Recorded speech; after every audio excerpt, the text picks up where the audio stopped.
PM Modi जब इस बार Japan गए तब उन्होंने बड़ा खेल खेला। खेल कूटनीति का था।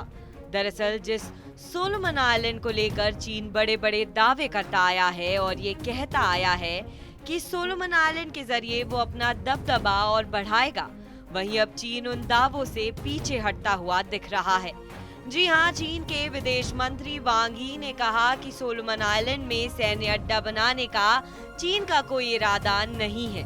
कुछ समय पहले ही अमेरिका ने चीन और सोलोमन आइलैंड के बीच हुए समझौते पर चिंता जताई थी और चीन को चेतावनी भी दी थी कि आइलैंड में चीन की उपस्थिति पर अमेरिका सख्त रुख अपनाएगा। आपको बता दें कि सोलोमन द्वीप ऑस्ट्रेलिया से मात्र 1600 किलोमीटर दूर है और इसी लिहाज से भारत, जापान, ऑस्ट्रेलिया और अमेरिका के बीच हुई क्वाड बैठक में इस पर जमकर चर्चा हुई है और कई तरह से चीन को समुद्र में ताकतवर न होने दिया जाए, इसके लिए कूटनीति तैयार की गई है। अगर चीन पर कड़े रुख न अपनाए गए तो शायद चीन समुद्री रास्तों पर अपना कब्जा जमा लेगा, जिससे तमाम मुश्किलें पैदा हो जाएंगी। इससे पहले अप्रैल में सोलोमन द्वीप समूह ने बयान जारी कर कहा कि चीन के साथ सुरक्षा सहयोग पर हस्ताक्षर के बाद उठाई गई अटकलों के बाद वह किसी भी विदेशी देश को देश में सैन्य ठिकाने बनाने की अनुमति नहीं देगा।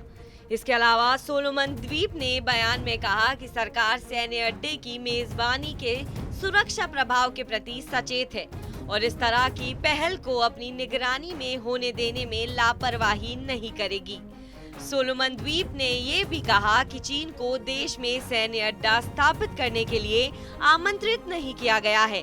गौरतलब है कि 18 मार्च को दोनों देशों के बीच समझौते के मुताबिक सोलोमन द्वीप चीन को सामाजिक व्यवस्था बनाए रखने के लिए अपनी जमीन का इस्तेमाल करने देगा।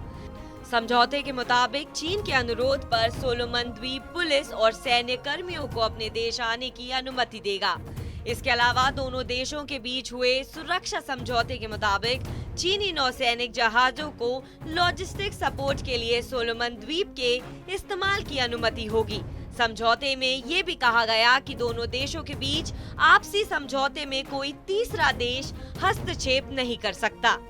आपको हमारी खबर कैसी लगी कमेंट सेक्शन पर जरूर बताएं।